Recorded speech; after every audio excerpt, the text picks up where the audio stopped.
Hola, greetings, ¿cómo Say I está? say. um, Today we're going to talk about legacy, leaving a legacy, and what that could look like. So we all know what happened to Kobe, and my heart and my prayers and everything goes out to his family. Um, Daughter too. his daughter passing away with him or transitioning, so to speak. And we know how traumatic that can be to lose a family member, because we've all gone through it in some way or another. But the part I want to talk about is thinking about his wife and the children. How can we set ourselves up to leave a legacy for our families? Because we all have an appointed time. And what is legacy? And what is legacy? Yes. So I'll let you start out, baby. Okay. And you talk about how you see legacy. Okay. And I'll talk about how I see legacy. And we would like to know how you guys see legacy. My hair is a little wet, but I got to take you back first. What is legacy? What does that look like before you came onto the planet Earth? What are these great dynasties and these great ancestors that we had that walked the earth before us? What did they try to leave? What was broken up? What was lost? Most of us know that a lot of us go back into some kind of royalty, some kind of balance. It doesn't have to be royalty, but we were in compliance with natural law. We had prosperity, health, a lot of things that we used to have before the invaders came in and kind of threw our lives off course, is the best way to put it. So when we talk about legacy in a world now full of illusions, what does that really look like? What are some of the tangible things that we can do to bring prosperity and wealth or love, health, whatever it may be, into our families now, for our grandchildren and our children?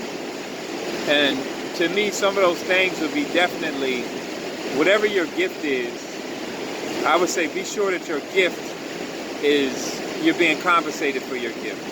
But make sure that your gift is also doing what it needs to do for the earth too, what you've been sent here to do. And you create a positive karmic legacy where you're not stealing from people and you're not doing something that's degrading to bring money into your family, which ultimately deals with DNA. It deals with DNA the same way that you have an alcoholic, he passes down alcoholism to the children.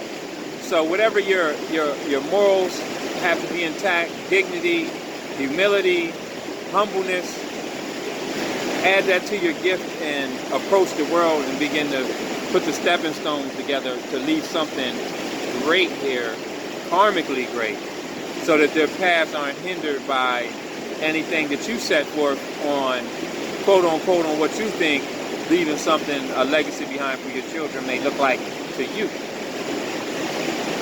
That's good. Definitely when we talk about legacy, some of the things we talk about is money. Making sure that they are okay so that they can pick up where you left off, or be able to do their, be able to be financially free and have financial freedom. Whether that's that they have a home that you've left to them, that they don't have to worry about land. Own the land. Own the land. You can have a house, but a house it can corrode, it can decay, but the land will always remain. Own the land. Now, I also want to talk about a certain type of legacy that most people don't talk about. But legacy can also be just as simple as carrying on the way we cook. Now, we've always called it soul food and cooked in ways that weren't always healthy for us, so to speak.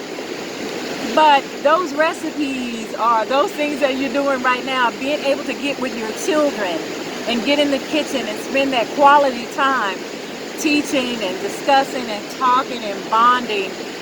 Y'all, those times you're never going to get back once it's gone. That is part of legacy, to be able to have that and have those memories.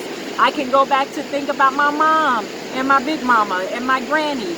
And my mom, it was short. My time with her was short. She died at 56 and I was 36. So, but the legacy she left was amazing. When I tell you, people in my community talk about my mother to this day because she was a leader and she was a person who didn't bridle her tongue, but she was very strategic in how she said what she needed to say. And just like Nene, she could leave the room and say, I said what I said, and things would get done. Things would get done. So she left an amazing legacy. And you know, and my big mama, when I think about her love and her hugs and her food and the way she would, you know, heal us, not with medicine, so to speak, but she'd get out in that field and pull up some herbs and pull up some this and some of that and make a tea and tell you to drink it, including cow chip tea. Don't look like, oh my God, y'all don't want to know what that is, but you know, but she, you know, all that kind of stuff. These are legacies, honey. Not just memories. These are legacies that you want to pass down because these are things that can heal your spirit, right, as well as your health. It'll heal your spirit. Trust me on that. You know, so legacy can be just more than money and houses. You know, it can also be the smaller things. Right. Yeah. Yeah, and don't forget also, like, a lot of us come from broken homes, broken families. And how does legacy translate when you have a partner or something that doesn't participate in what you're doing? So the one thing that you always have to keep your mind clear, that your best interest is always for your children and your grandchildren on whatever you do. Like, keep that in your heart and keep those in your conscience. Keep your intentions right. Always mix that into your mixing bowl of what you want to call success. And also, don't become too fixated on monetary gain to the point where you're not communicating with your children at all. Right. Because your children really just want to see you. And a part of healing the legacy is being there, being present. Say that again, sir. Yeah, you got to be present for your children, so don't get lost in the money. It's good that you are out, you know, trying to do what you got to do. And yes, some people ain't going to understand what you're doing. You're going to get doubted. You're going to get hated on. Some people are going to call you selfish. They're going to call you all types of things.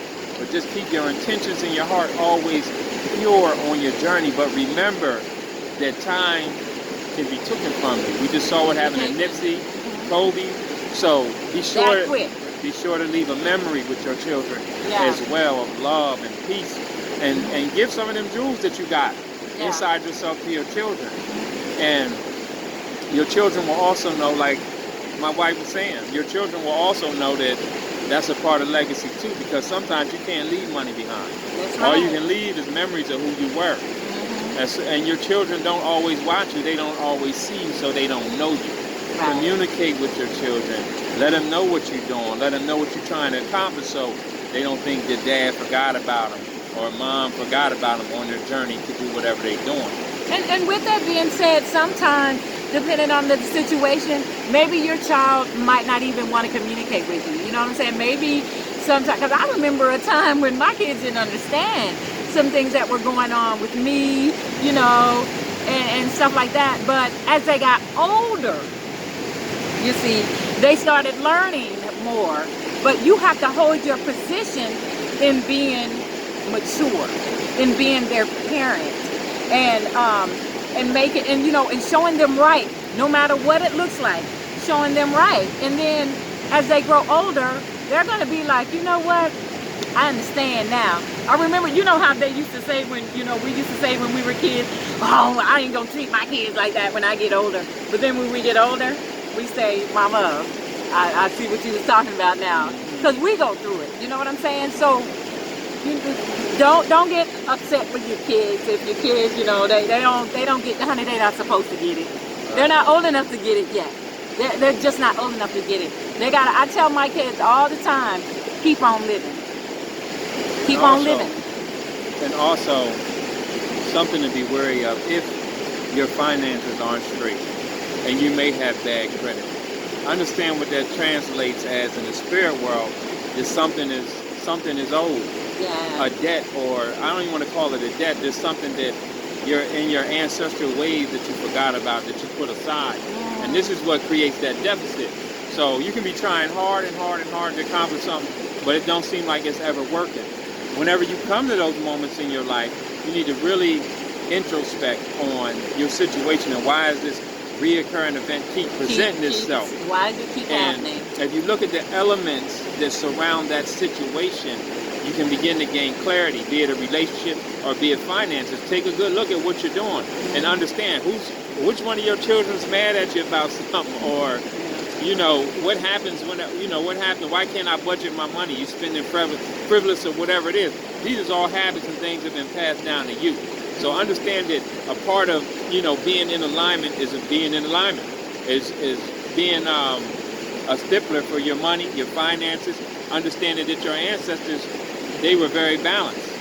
They pinched pennies, and God's very balanced. If you look at a blade of grass, the atomic weight in a blade of grass is the same in every piece of grass. The way that the seasons change is in alignment. So if you think that you're going to not be in alignment out here and achieve success, the universe don't work like that, or God don't work like that. So get yourself in alignment, because that's the way your ancestors walked. Right. Put yourself in a position where you can store, like the ants did. There's a time to work, and there's a time to store, and then there's a time to feast off what you stored on. That's how your money should be. And and it's a crawl before you walk. We're all going through it. We're all having to do it. But if we don't work in that order, that's a law of nature. Divine order. That's divine order. If we do not work, store, feed. Work, store, feed. You know what I'm saying? If we don't do it that way, you guess what you're going to do? You're going to work. You ain't stored. When it's time to eat, you can't eat when it gets cold. You can't eat because you spent your money. We have to learn how to be responsible with our money, and that is a poverty issue. That is the way. That's a poor mentality, and you will keep repeating that cycle until you get that thing right. Trust and believe. We all go through it. And the world is filled with illusions, and I always tell people it's a thin line between dark and light. Woo! Know the difference.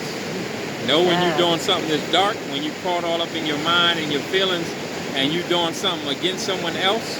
Understand that you got to stay on your path of being in the light, because we are living in perilous times where that energy is very strong, and you can easily fall off your path and get on some dark stuff. Very easily.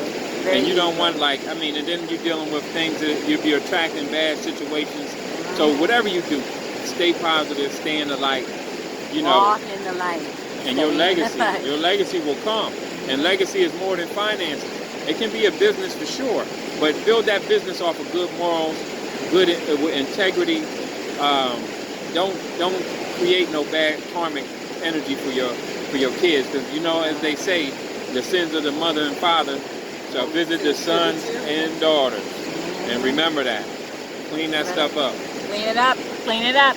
Clean it up. Ashe, ashe. Bye, y'all. Bye. We love y'all.